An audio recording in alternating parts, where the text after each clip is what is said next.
Welcome back to the Daily Edge. As usual, I'm here with my brothers, TJ Daly and Todd Daly. And today we are going to talk about tariffs. There's all kinds of information in the news. Obviously, President Trump has taken a pretty aggressive stance. Tariffs are on, tariffs are off.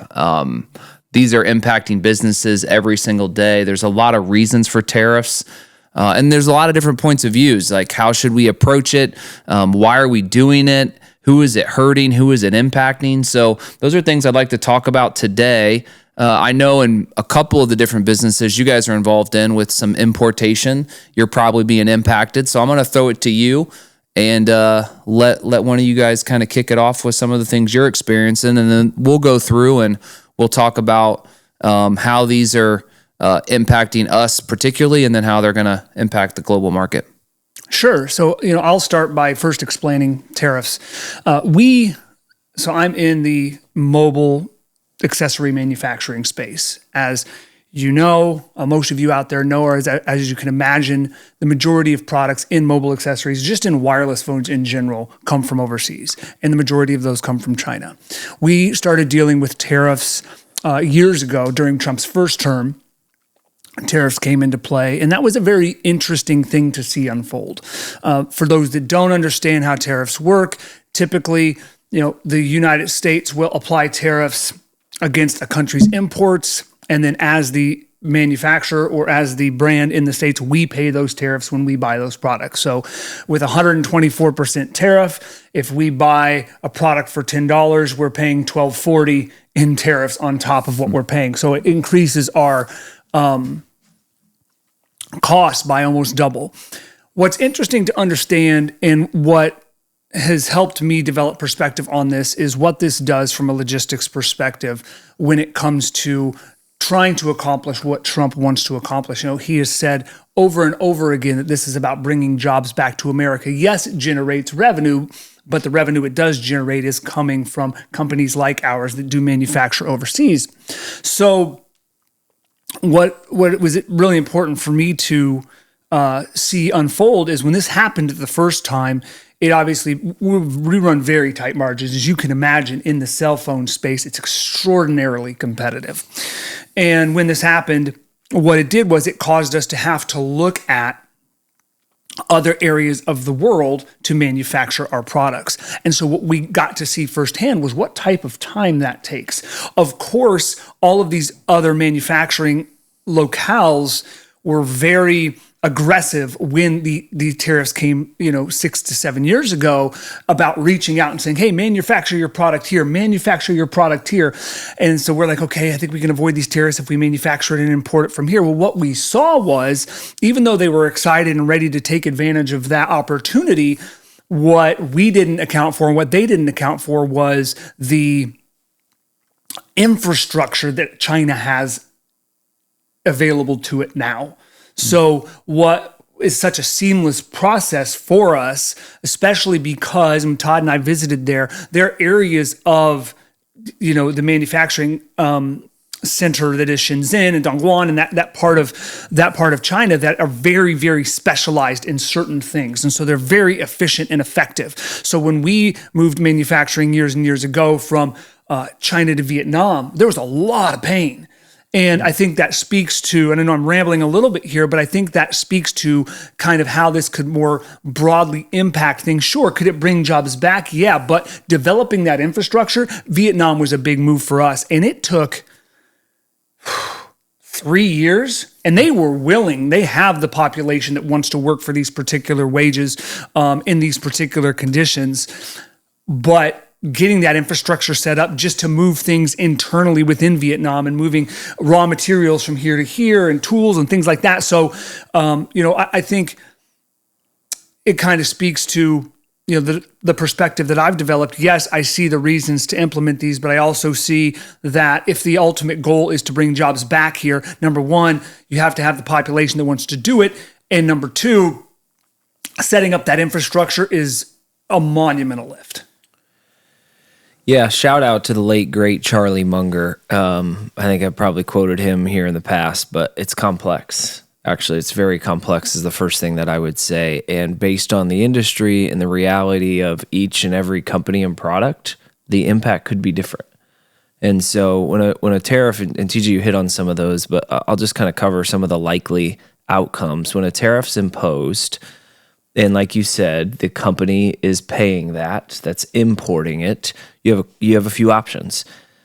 A, you raise your prices. You hear a lot of people talking about that, right? Well, I'm just going to raise my price and pass it on to the consumer, and then basically the American consumer starts to pay the tariff. And that's what I think we're all kind of concerned about in certain forms or fashions. Like you look at an iPhone, and an iPhone that is $1,000 and there's 124% tariff. How much are we going to pay? One of the things I would call out that I think a lot of times we don't think about is even when you're looking at an iPhone that sells for $1,000, that probably costs $50 to make. I'm going to guess. Maybe it's 100. And so my point is, when we're talking about tariffs, 120% tariff, Apple might be paying $100 or a couple $100 instead of $50 or $100 for this iPhone. So they're really only losing $50 in margin. Now, depending on what their business model is and what their mindset is, are they trying to keep their margins the same? So they're going to price it at $2,000? From a percentage perspective, or they just want to make sure they're clearing, $850 on this phone or $900. So they're going to just increase it from $1,000 to $1,100. So when you're thinking about price increases, a lot of times the company can continue to maintain margins by just passing along the dollar amount increase that they're having to pay, which is, I think sometimes we think of retail prices. So we're thinking, oh gosh, they've got to double the retail price to cover. That's not necessarily the case. Now, in the case where there are situations where maybe they're very low margins and maybe the clientele will not pay. That's kind of the cap of what people are willing to pay for a certain product or service based on its value proposition. And that's where I think it comes into companies will consider going and manufacturing in other places where they can continue to be in business, right? They could shut down their business if they don't feel like they want to eat it, right? There are some cases where companies are eating the margin. Maybe they have enough. Apple's willing to say, hey, I'm making $850 on an iPhone. I'm going to make $800 on an iPhone. I'm going to keep the price the same. That's okay. And then when it comes to jobs, and this is another threshold, is at some point, does it become cheaper and more effective to make it locally, which is what Trump's talked a lot about. Now, from my experience, at least in the electronic space, I think that there's a couple of things at play there. Not only is China a relatively inexpensive place to make it, they have also become the experts in a lot of ways. So when you think about making some of these electronic specific things in the US, it's not just making it here. I think in a lot of areas, US is known to have the intelligence and the high-end capability to do anything. I think there's still a lot that we have to learn and infrastructure that we don't have in place that China does, even from a quality perspective, when it comes to some of these electronics compared to, compared to some of these other places where this can be manufactured. So I think that's something to consider. It's not just a price thing. Even if you're saying, okay, yeah, we can make it here for 20% more, right? Where you got a 30% tariff, and so it's cheaper to make it here. There's also that other consideration that I would throw out. I would also say the gap in manufacturing cost, states versus China, is still very, very wide in a lot of areas. And again, this is where it depends on what industry you're in. And I keep coming back to electronics because that's what I'm familiar with the Eternize Cross. We do manufacture over there. And so I think when I think about the cost that it would be to make here relative to that, the tariff would have to be probably several 100% for even it to make sense from a cost perspective, let alone a quality perspective. So I think there's a lot of different ways this could play out, and you see each of those, I think, being leveraged by different sides of the political spectrum to talk about why this is such a dumb idea and why this is the best idea ever. But the reality is, I think it's very complex. You guys both have talked about price and talent, right? And I was listening to the CEO of Apple, and they were talking about like China used to be the cheapest. Now they're not, and that it was to your point, it was a talent play. Like the infrastructure, they're super good at it.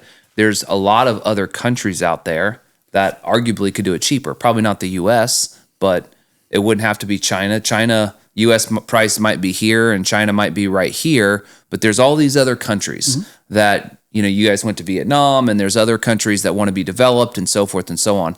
So talk to me more about that. Like why? So China being the experts, do you believe people are going to pay that second tier, not the bottom tier, because of that expertise? Yes. I mean, we deal with that regularly. So we manufacture in about probably 5 or 6 different countries. And some of our retail partners have initiatives with specific countries. So, there are larger agreements at hand where, a massive retailer in the US will work with potentially a government of a particular country and say, we're really going to focus specifically on doing business here, and helping you improve your or giving your workforce more opportunities for whatever reason.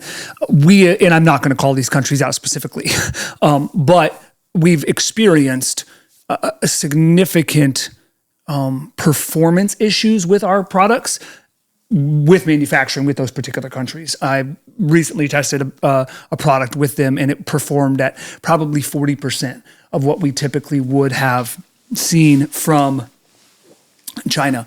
And again, I think it's cyclical though, right? Like it's a situation just like any business where, somebody figures it out and then somebody else wants to be more competitive. And this goes back to the whole logistics side of things, like to build I don't think that any of these countries, we can talk about any country out there and they all have brilliant people, whether that's here, whether that's Japan, China, India, Korea, like brilliant people. So I think they would figure it out over time. It's just that consistent experience over time. And we've seen things when we first started working with Vietnam, there wasn't necessarily an even playing field from a quality perspective, but I feel comfortable now saying that we're probably there. Some of these companies that are headquartered in China have done a good job as it relates to getting ahead of it. So a lot of them have manufacturing in different countries and planted those seeds early on. We have one in particular that works out of the Philippines. And again, some of these countries are in relatively close proximity, so it makes it easier, but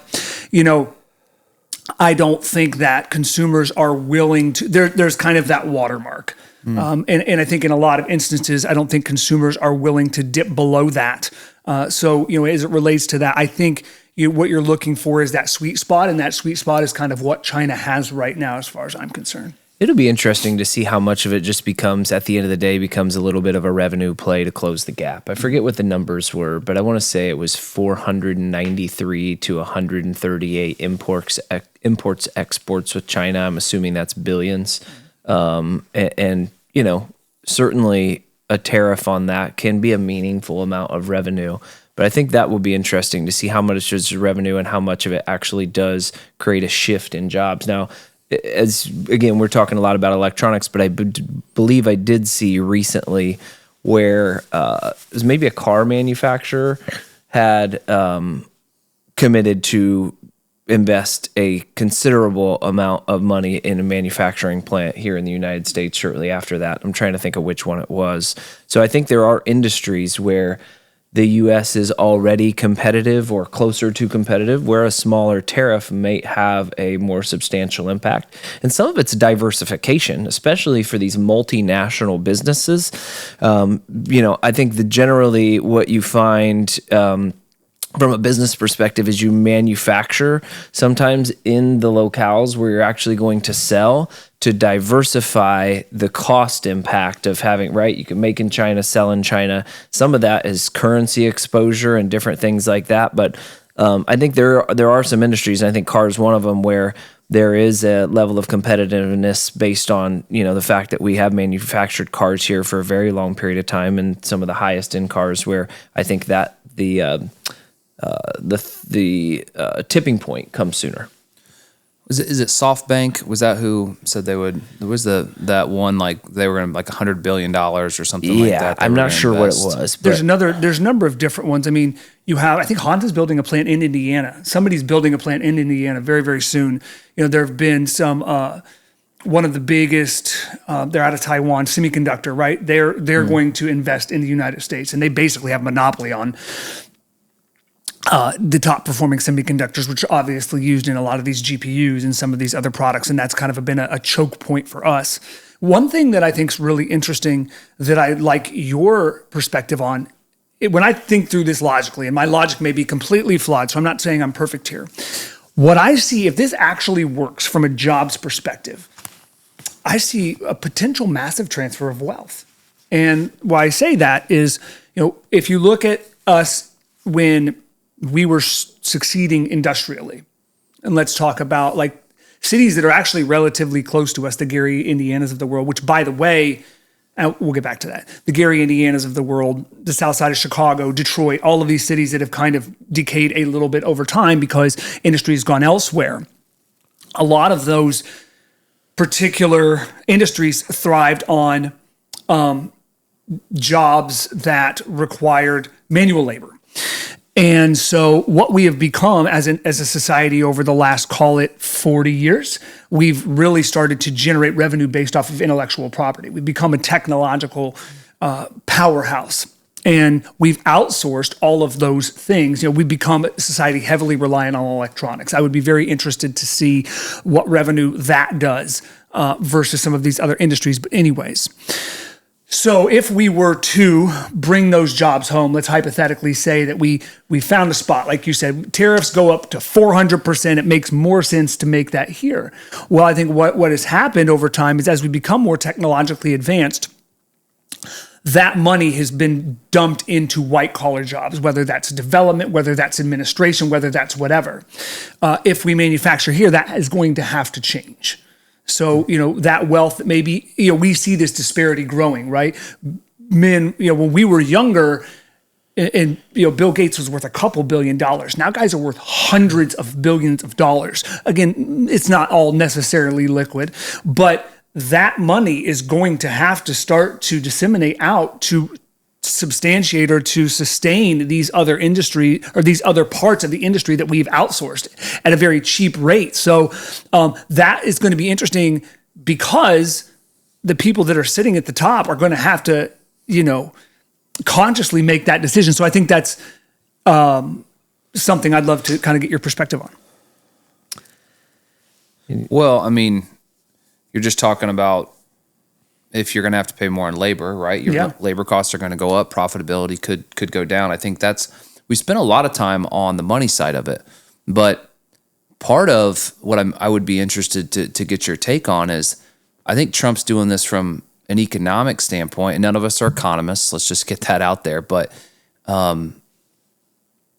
if we are importing way less than we're exporting, and China, I know what they're continuing to buy U.S. treasuries, and we're continuing to build on our debt. And so when you don't have a balanced trade system, you end up basically upside down. And I think that's been one of the things he's focusing on is China continues to buy more and more treasuries of the U.S. And if they have higher taxes or tariffs on our products than we have on theirs, and it creates this imbalance, over time, they start to own more and more of.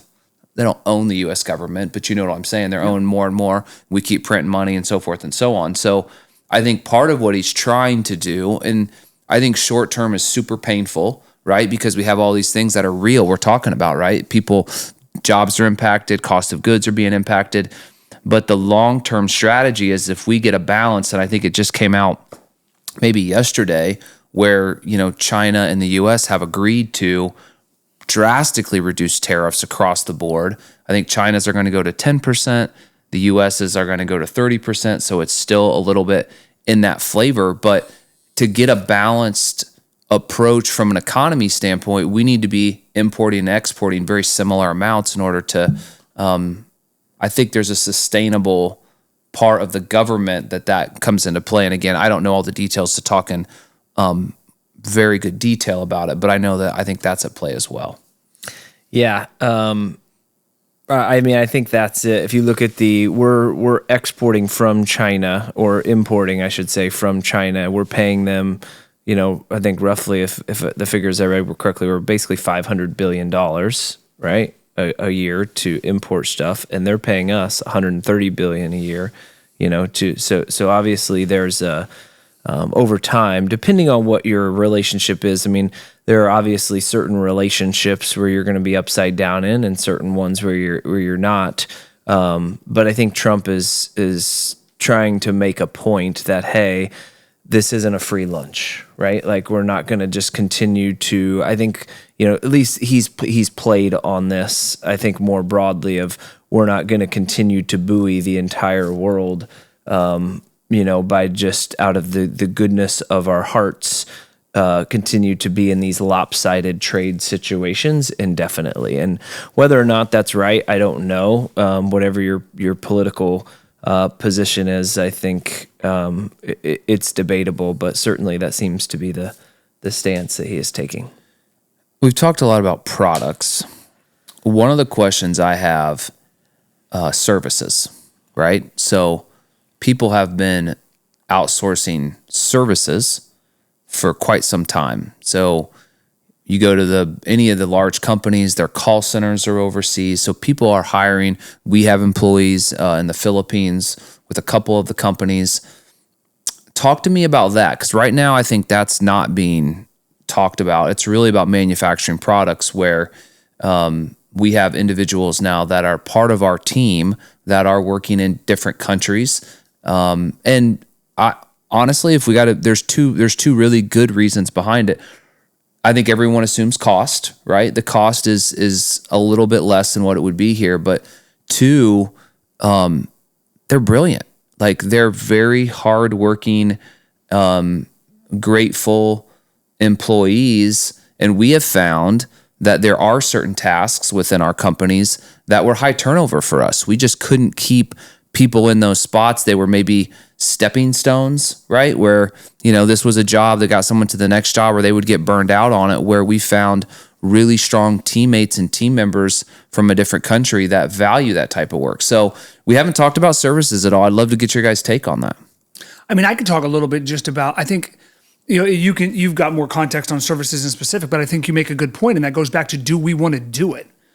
I'm not talking about like any financial tax or tariff or anything on the service itself, but like, that's a great point, is you have jobs that have been so high turnover that, it's been extremely expensive because it costs so much to onboard a new employee for you guys to do that. And I think that's a big thing to think about, is, do we really want to do these things? In a lot of instances, we've talked so much about hard work and grit and suffering in prior podcasts. Is this something that are these things people are going to want to do? Like, what's even the point? I mean, I remember in the probably early 2000s, we have relatives that were in auto manufacturing and that worked in these factories. And one of these in particular, I was living in Seattle. This is probably somewhere in the 2002, 2003 arena. This particular person had a job where they probably worked less than 10 hours a week.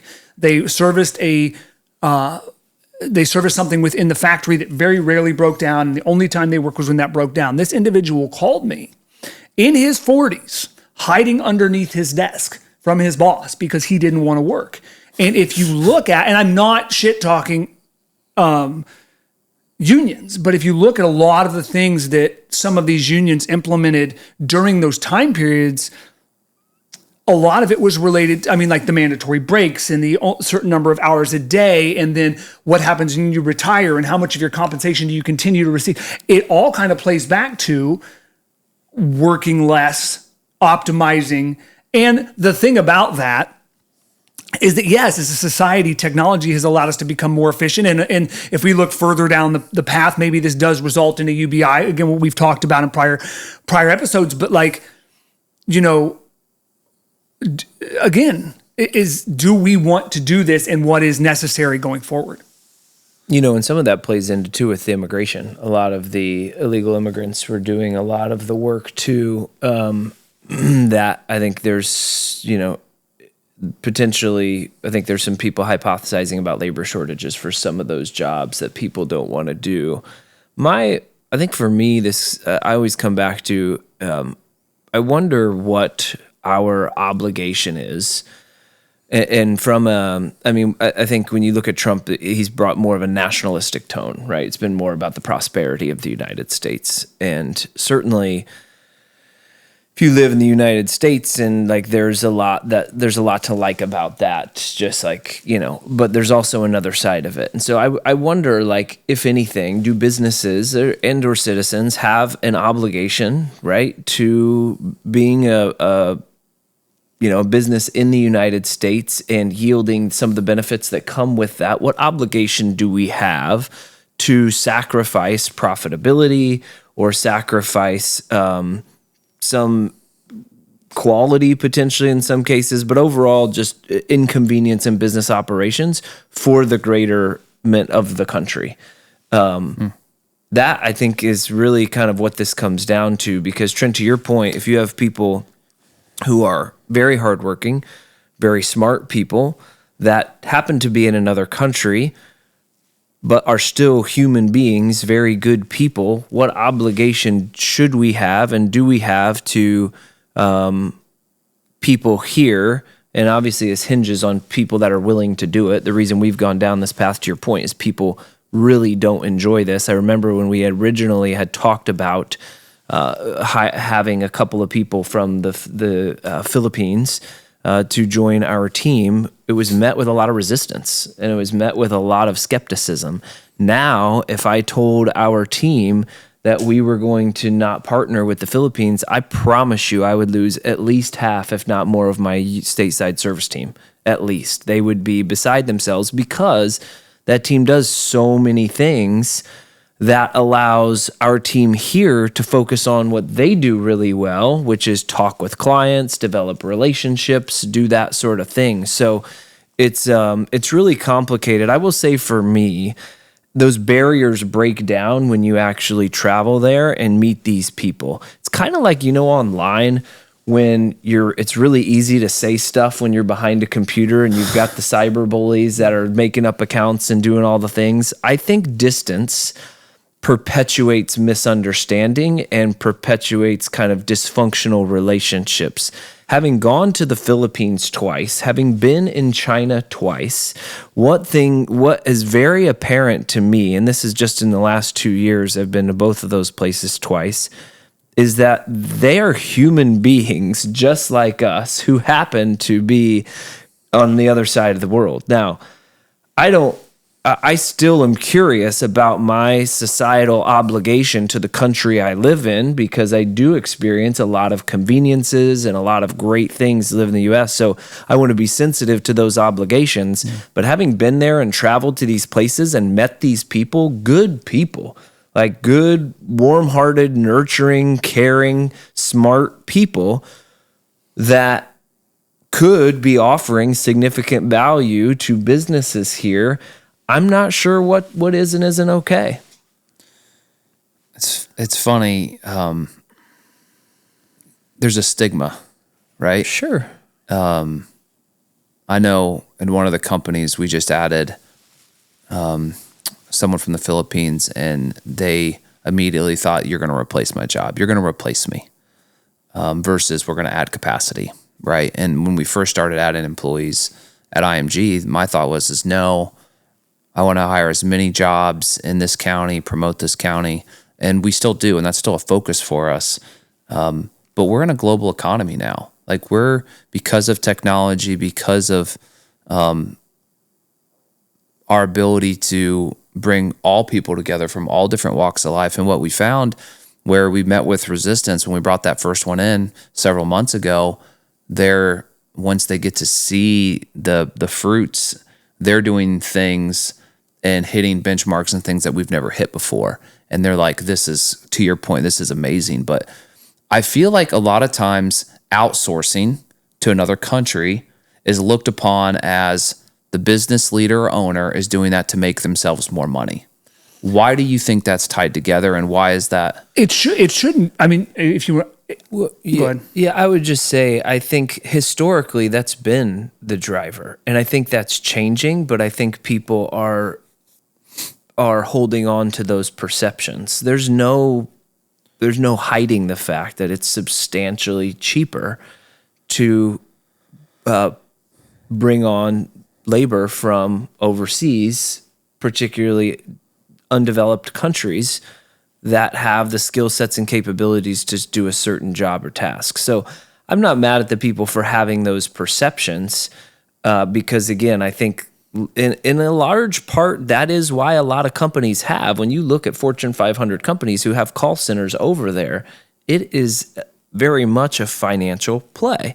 So not even historically, but even today, I think a lot of it is financial.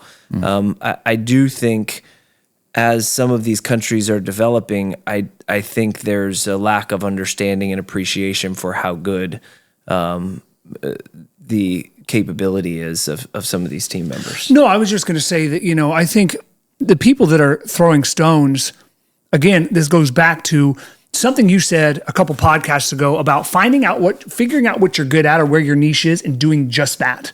And if call centers, if the Philippines have this figured out, if they have the technology for it, they have the people for it, they have the methods of engagement laid out and mapped out so that they're the most efficient they can be when they're dealing with service issues on the phone and they're turning through clients and they're making sure they're satisfied. Unless we want to do that, if you're going to throw stones at an owner because you think they're doing this for a financial play, only a financial play, and again, like you said, maybe it was originally, but it's kind of phasing out, then you do the job and you do it successfully. Luckily, I wouldn't say luckily, but it is what it is. We have different countries that are in different stages of development. And while it may cost, you've been to the Philippines.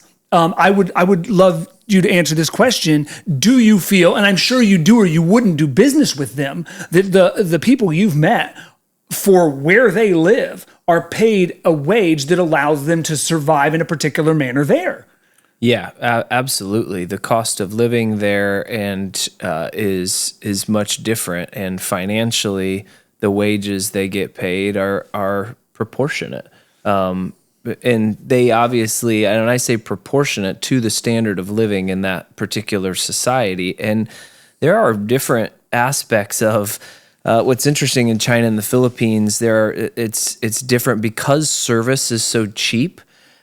You'll find different services. They have people that still pump your gas at the gas station. Nobody wants to do that here. I think a lot of times we say we want jobs here, but we want them at our rates, right? Mm-hmm. We want them at the hourly wage that we want, as opposed to actually truly wanting the job at the rate it's being paid.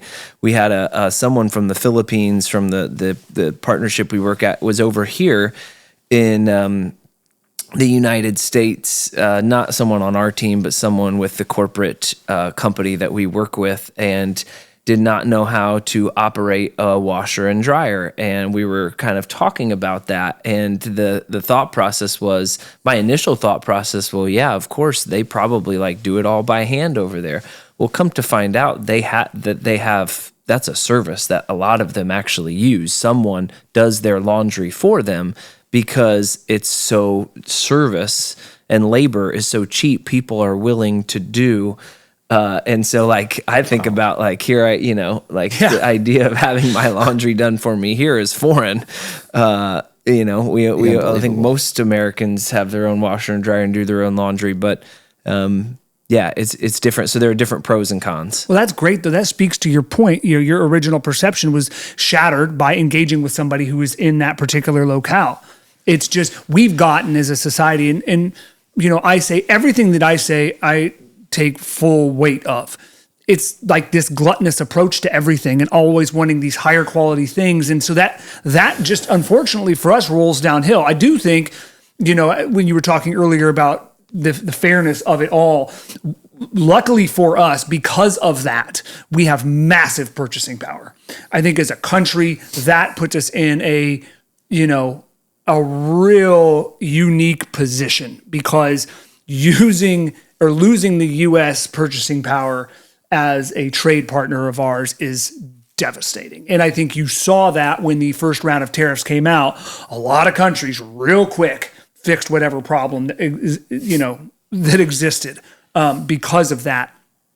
So yeah, it's a very unique thing, and again, it goes back to, I do want to call this out, actually. This is a little bit off point, but you said something earlier about your responsibility to your country. And so there was an individual that had, I believe their company makes some type of portable air conditioner or something to that effect. And he decided that, because you've heard for years, people will pay more for made in the USA, right? So he decided to do it. And he's like, I will price this from a ratio perspective exactly the same based on my costs. And I'll put made in USA and we'll see if people bought it.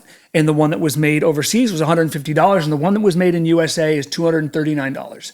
0 people bought the $239 one.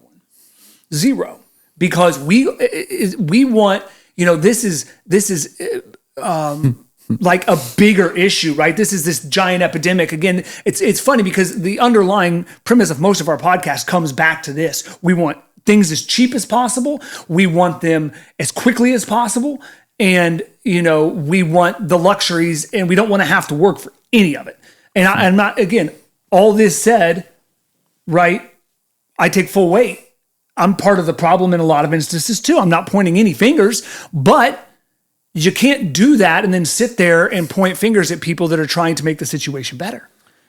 It's so funny because you're like, we've talked about want to want. It's like, I want to buy American-made products until they're 30% more. It's like, at what point in time do you actually take action based on either the pain or the cost to you're willing to buy into an ideal like that, right? Like made in America. I'm willing to buy into made in America unless it reaches a threshold that's too much more, or unless I have to drive too much further, or unless so I think there is an element of that where there are people that will live into that. But it's the same with recycling. It's the same with anything else.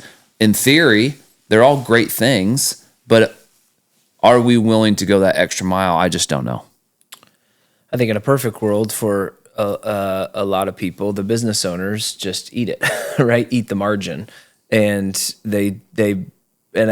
unfortunately, that's not a reality, because being in business is a choice, and there is a cost of running a business, and there's a certain level of profitability that people are willing to run businesses for. In fact, I remember last year we were in a conversation in Grant County about childcare and the lack of childcare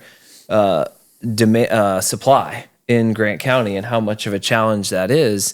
And the core of that challenge becomes, it's not super compelling to be a business owner of a childcare facility because of the lack of margins and the headaches and all of the different things, and hiring and the turnover. And there's a level of pain. I think a lot of people, part of the perception issue in terms of people's desire to throw shade at business owners for maybe taking things overseas or doing some of those things, is probably not as much visibility into the pain and inconveniences and challenges of running a business. I run a business, a data analytics business, and I just got a call this morning that our top developer resigned.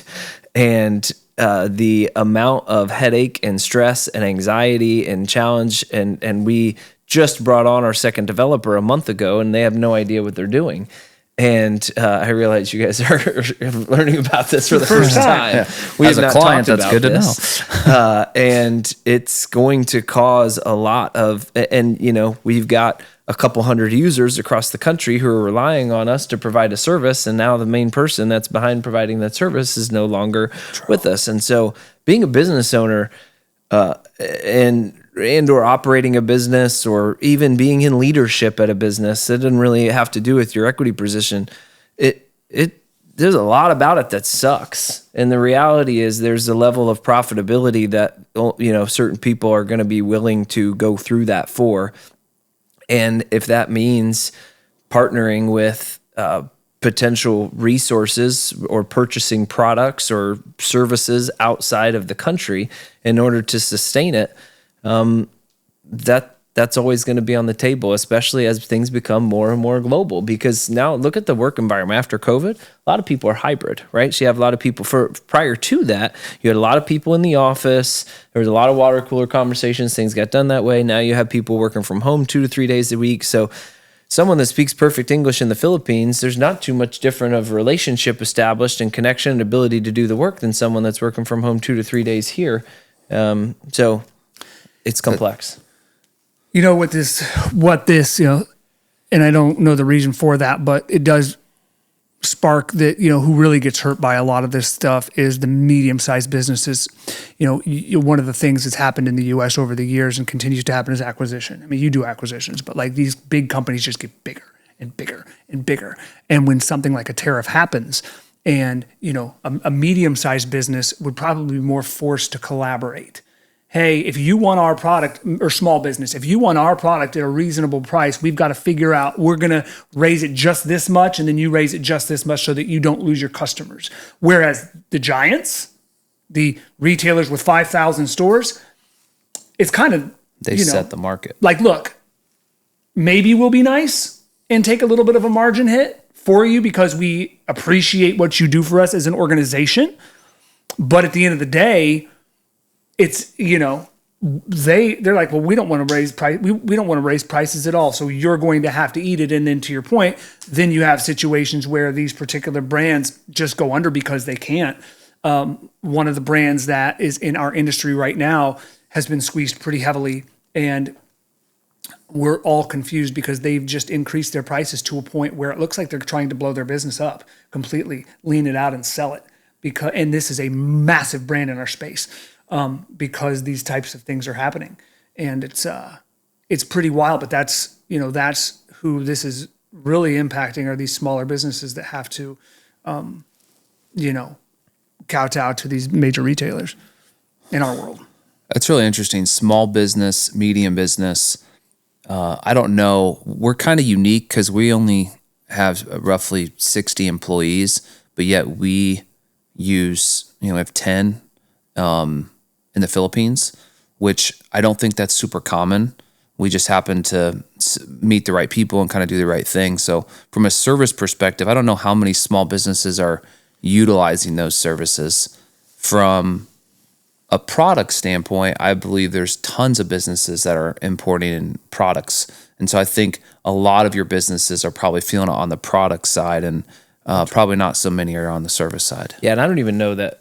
I should know this from a tariff perspective. That is service even subject to? I don't think so. I didn't think so. I don't think either. we pay anything on that. Yeah, I don't think that's at play. What did you have something? Go ahead. No, go ahead. Well, I was going to shift into tariffs sometimes can stifle innovation, right?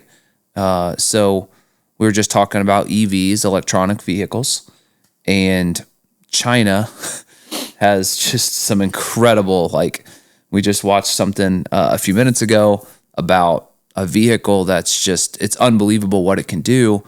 Well, the U.S. put 100% tariff on Chinese EVs to keep them out of the country. I chat GPT'd this. 100% tariff on Chinese-made EVs took effect on September 27th of 2024, which quadrupled the rate. They increased on batteries, solar cells, aluminum, all of that. Even through this reduction in tariffs, where the U.S. reduced tariffs on Chinese goods from 145 to 30, and China lowered it from 125 to 10, tariffs implemented before April 2nd of 25, including the 100% tariff on Chinese EVs, remain in place. And so basically, they've done this to help promote the local EVs. But in essence, after looking at some of the products that they have, it's stifling creativity and innovation and pushing the companies here further down to get them to a spot where we have products that these cars are driving themselves. They're doing all kinds of crazy stuff, better than Tesla from what you can see. But we're not having that competition here. So talk to me about tariffs and how do you feel like that can at times stifle innovation in a certain category? Yeah, I think it comes back to competition, right? We always play to our competition. And I certainly think whether it's tariffs or bans or whatever it is, there's other ways, I think, to stifle competition. I think it certainly does not put us in a position where, I think whether just as humans, I think we respond to that. Some of this goes back to our needs for status that we were talking about and other drivers, but we respond to competition to survive. We have a survival mechanism, right, that kicks in. And if you don't need to make any adjustments to continue sales, then you're probably not going to do that. But if Huawei or BYD or one of these other really high-end electric car manufacturers from China all of a sudden could come in and sell their vehicles, it would prompt a lot of probably urgency and action internally to keep pace. And so I think anytime you in a fabricated fashion limit competition, I think that's going to have an effect. Now, I'm not saying that's bad or good, right? Like, again, it's this whole dynamic of continuing to support the prosperity of your own country and your own nation, to which all countries are doing to an extent, right? And it's kind of, some of this is, I think Trump has probably pushed the envelope a little bit and probably taken more of an interest in American prosperity than maybe presidents in the past. And I don't know necessarily how that compares to how other leaders of other countries are valuing that relative to the broader stability and well-being of the global economy. But it's super interesting. I just keep coming back to the same thing. It's like, what do they say? When you're at the top of the mountain, it's the toughest place to stay. And I think in the 60s, 70s, 80s, 90s, we've been like the fat cat. We've been at the top of this particular mountain. And, like we talk about stifling innovation, we've just taken the shortcuts. And again, it's natural human nature. And that's why I say I keep coming back to the same thing.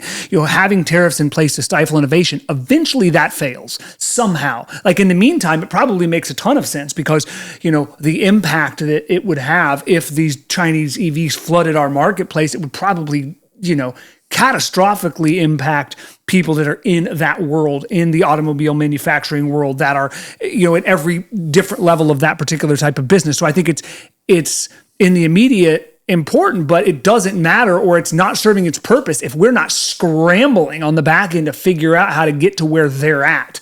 And I don't think we are. Frankly, you see it over and over again.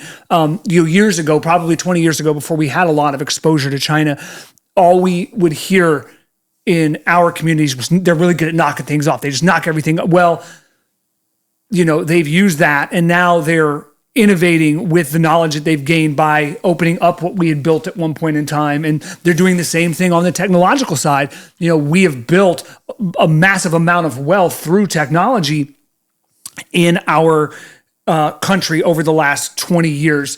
And there's no secret that all these countries are knocking off our intellectual property. And they're doing the same thing that we did as kids. You talked about me taking apart an Apple computer. They're looking at the code. They're figuring out how to optimize it because they're hungry. And some of these countries that you talk about that are less developed, they're hungry and they want to get to that next level of the hierarchy. And we don't. We want to, but I do think, and I don't want to say that again in such a derogatory manner, I think as a society, we're starting to revitalize ourselves and get re-excited about doing these hard things and about improving aspects of our selves physically, mentally, spiritually, whatever, that lend themselves to these other pursuits and that bring us back to greatness. It'll be really hard to ever overcome the survival the intrinsic survival instincts of the human. And I think that's what's happened in these underdeveloped countries. They're literally and figuratively hungry, and they are getting after it. And I think some of this is just an evolution generationally.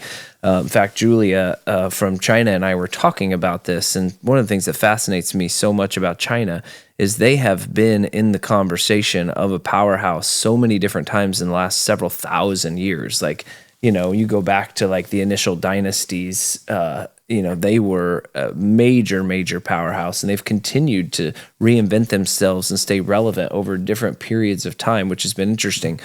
We've talked about kind of European. There was a point where they were British were the largest landowner, I think, ever in the history of the civilization of civilizations in world history. They owned more of the globe than anyone else. And I think there is a pattern here. You get to the top, you get content, and then you kind of, you go back to the bottom and you work your way back to the top. I mean, that's part of it. Now, it depends what's the top. right? I think this is where the conversation gets really interesting. With technology, I think it gets a lot more sophisticated. Is the top financial gain? Because I think that's a lot of what we're talking about here, right? Is financial prosperity. We look at sometimes Europe, and we kind of, I don't want to say, I think there are hardworking classes in Americans that sometimes kind of poke fun at the fact that they take naps in the afternoon, or that they, from a work ethic perspective, I would say probably don't maintain that of some of the Asian countries and or even America. In talking to Julia, she still perceives the U.S. to be a very hardworking country. Although I think we maybe not, certainly we're not what, The Men Who Made America, if you've ever seen that series on the History Channel, wonderful series. You want to talk about a generation and society that was hungry.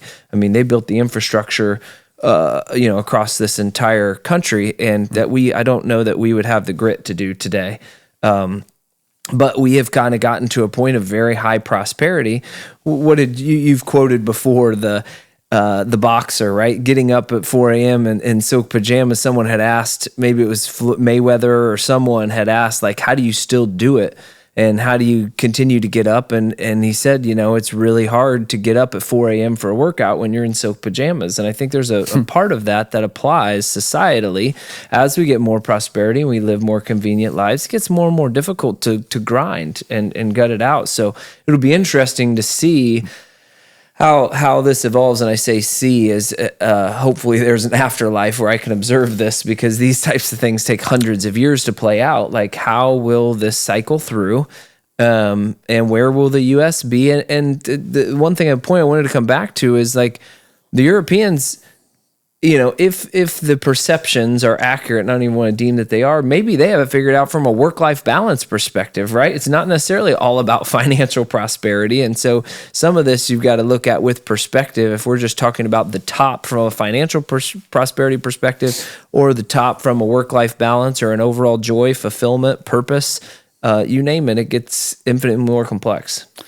We're going to have to continue. I mean, it's funny. It feels like in a lot of instances, I don't think we're at this point where we're going to fall back off the cliff yet, because we're continuing to be very creative and innovative when it comes to squeezing blood out of a rock. Like, we're figuring out all of these different little tiny areas to make money, but we're going to have to, I'll be interested to see, like you said, this is going to take a while to play out, but what happens, when UBI becomes something that has to be implemented. I heard a really say UBI, Universal Basic Income.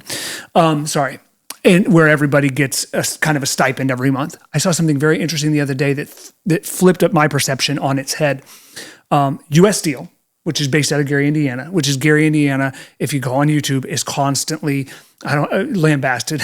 No, Gary, Indiana is constantly presented as this ghost town, as this skeleton of itself. And U.S. Steel was, I think at one point in time, the biggest steel manufacturing plant in the world. Oh, this is crazy. When U.S. Steel was at its height, it was doing 5 billion tons of steel a year and had 30,000 employees. Today, U.S. Steel has 2,000 employees and does 8 billion tons a year, or whatever the number is, 8 million, whatever. But it does more steel now, but because technology has advanced so far, they are doing it with 1/15 the employees. I mean, I know we just talked about AI, but that's the whole next level of this. We're talking here about service and some of the jobs and things that are being outsourced to other people in other countries, as opposed to bots or AI. That, I mean, it's going to. Do you think that changes the narrative, right? So, if someone's being replaced or capacity is being added, and it comes from a technological or a robot versus another country, do you believe that that's more acceptable or more accepted by the general public? And I'm talking more about perspective, whether that's right or wrong, because I think a lot of all of this stuff boils down to the perspective of the person, right? And a lot of that comes from the environment that you live in and the job that you have. You're going to have a unique perspective on how you look at a situation. Do you think that narrative changes at all based on where it's coming from? It depends on your perspective. From a nationalistic perspective, I could see it potentially being more acceptable because you're investing in this technology and maybe the resources are staying internal to the country depending on where these bots are being developed and how. I think from a humanitarian perspective, I think it could be worse, right? You're offering a job to a robot that has no living existence or being relative to a being that may just happen to be residing in another country in another part of the world. So I think depending on the perspective you come at this from could be very different. It's going to be interesting to follow the money. That's what's crazy is when you think about these, right? Because, okay, now the person doing the labor is not making the money.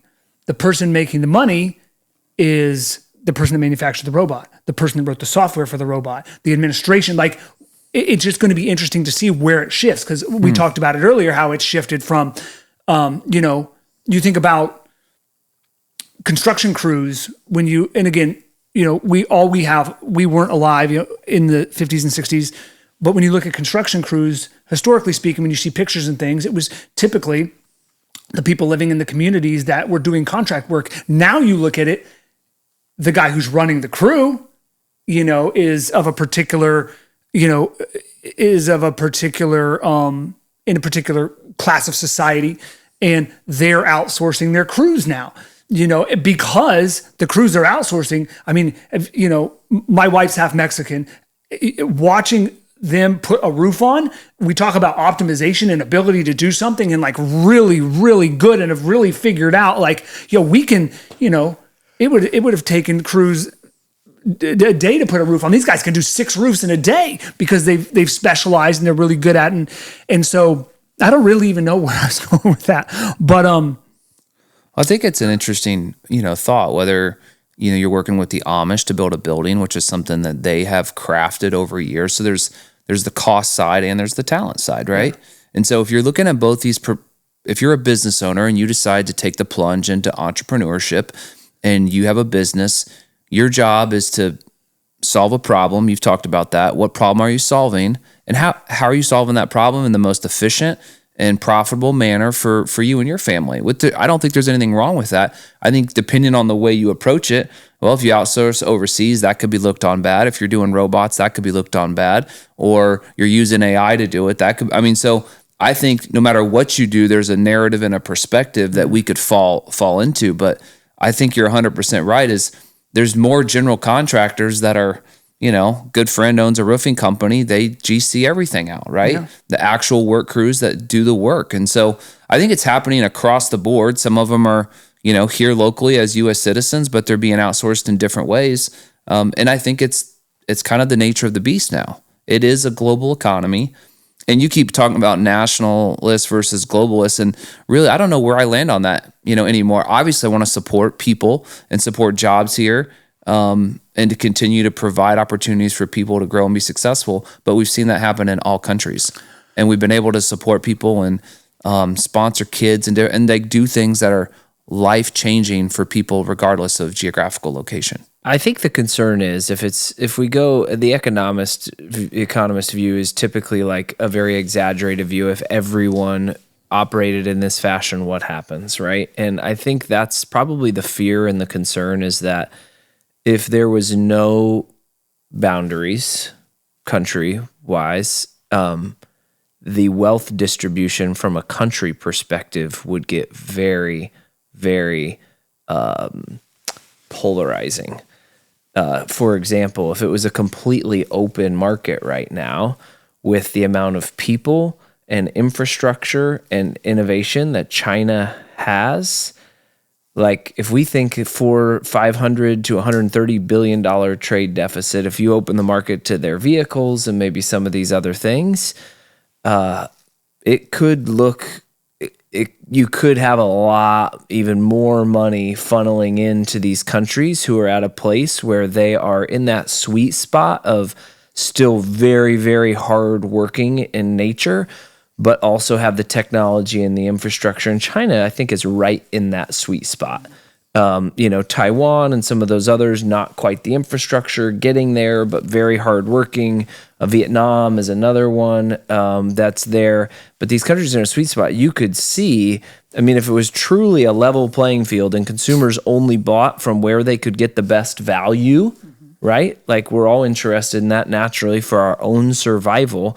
But if everybody invested where they could get their best value, you might have a very high percentage of things being bought from a select few countries, services and products, and the wealth distribution geographically across the world, I think would get dangerously polarizing. So I don't know. It'd be interesting. You go back to, I have to bring up, we had a text thread the other day going around with people talking about, and we've joked about this, having our own little community compound, right?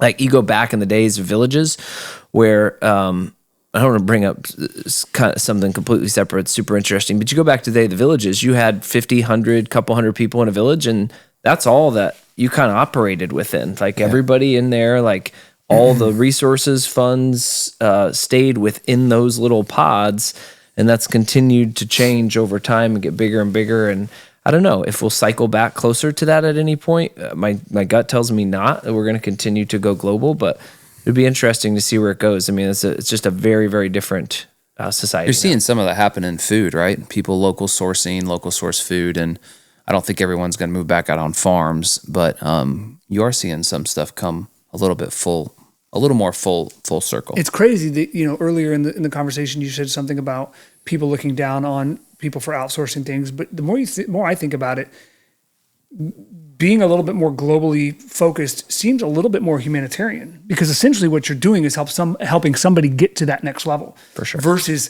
feeding the cat that's already fat. I mean, that's my perspective on it. One of the things, like you said, somebody owns a contracting business and they're GCing everything out. Well, a lot of times what they're doing is helping the individuals on the GC on that team. They're facilitating something that they're not very good at and helping them get to that next level, right? So like having conversations with people about projects and going through and planning these things and working with architects to design stuff. Maybe that skill set isn't on this crew, but over time, if they work together enough, they can develop the skill set and go off and kind of start their own crew. So you're helping somebody get to that next level. Similarly, like you said, funneling money into these countries to help them develop so that there's a little bit more of a level playing field seems to be, a good thing. In my perspective. I think from a humanitarian perspective, it's really hard to argue that. From a nationalistic prosperity perspective, you could debate it. No, and it sure. Totally is the angle you're coming from. And again, the obligation, and that's what I don't pretend to have a really good understanding on historically, is just if everyone did that, what would that mean for the well-being and the living standard of living here in the United States over time?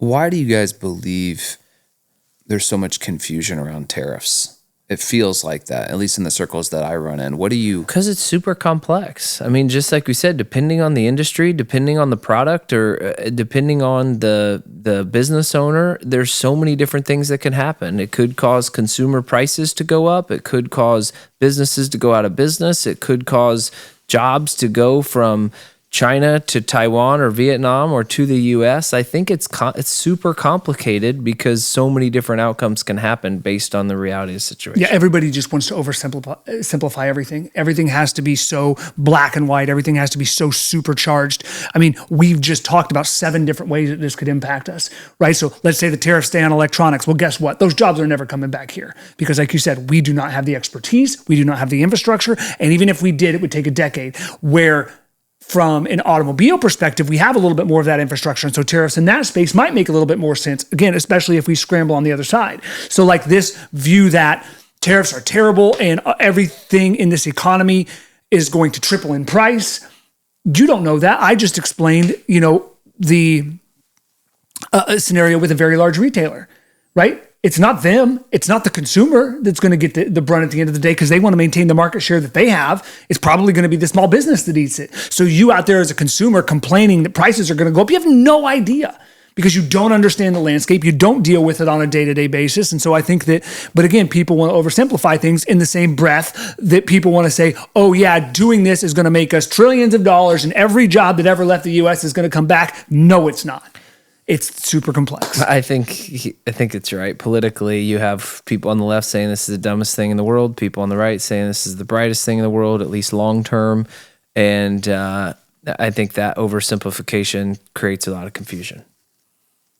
And I hope the one thing people listening to this podcast take from it is it's complex and it's not, there's not a simple answer. There's a lot of different forces at play. Yeah. I mean, I would encourage anybody to go out and do your research, develop your own perspective, and have conversations like these. I mean, we've said 5 times in this podcast, we're not economists. We'll think through this and talk through this logically from our own experiences, but these are fun conversations to have, and these are the conversations that help us drive forward potential paths that make the most sense for us as a society. It's really interesting. As you guys were talking, I just remembered a clip I saw. I think it was Bernie Sanders, maybe in the 80s or 90s. And he was saying the exact same thing about the tariffs and the trade deficit that Trump is doing now, basically. And Trump's been talking about this for 20 or 30 years. And again, 1986. We're not here to pick sides of because there is real impact. The real is short-term and long-term. There is a strategy, I think, behind everything they're doing. Right, wrong, or indifferent, Trump is a nationalist at the fullest, right? So For sure. Though he said that coming into office, that's the way he was going to operate. He's continued to operate that way. We're not saying that's the right way. We're just saying that's the way he's kind of approached it.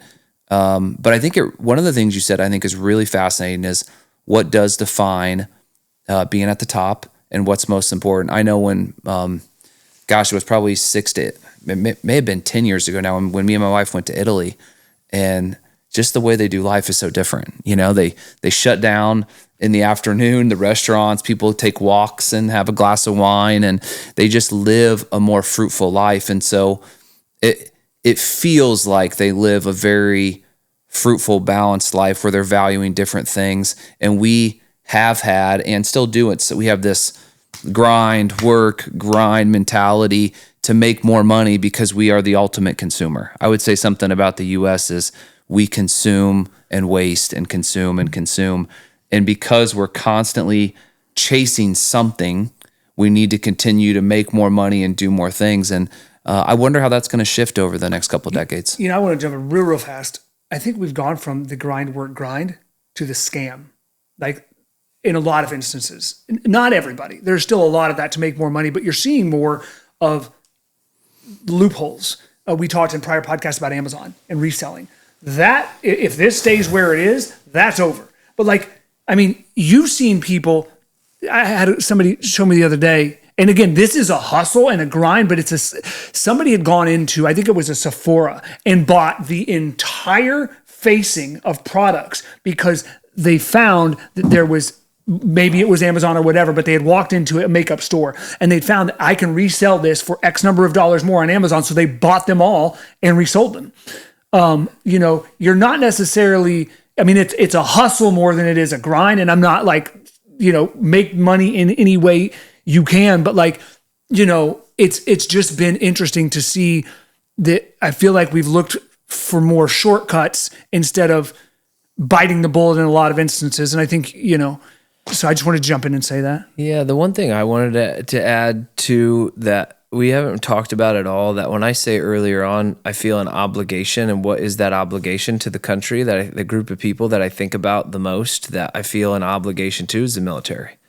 Like, you have people dying for our country that are trying to protect our borders and protect what we have here, the freedoms, conveniences. And so, it would be easy for a business owner to say, oh, that's what I pay my taxes for, right? Whatever, 30% taxes. But to think that there are people out there giving their lives for this country, it does, I think, naturally promote a little bit of nationalism, and that we need to do our part as well, whatever that looks like. And it's super complex. There's a lot of inner turmoil, I guess, I have there to sort through of, I think it's important we're all on the same page, I guess. Absolutely. Fair. You guys have anything else you want to add? I think it's good.